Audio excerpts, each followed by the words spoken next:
এই দরজা খুললে আর কেউ ফিরে আসে না। এক যুবক মরুভূমিতে হাঁটছিল। চারপাশে শুধু বালু আর নিঃশব্দ বাতাস। হঠাৎ সে দেখতে পেল মরুভূমির মাঝখানে দাঁড়িয়ে আছে এক রহস্যময় দরজা।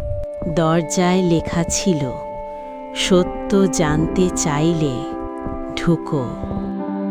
সত্য আমি জানতে চাই।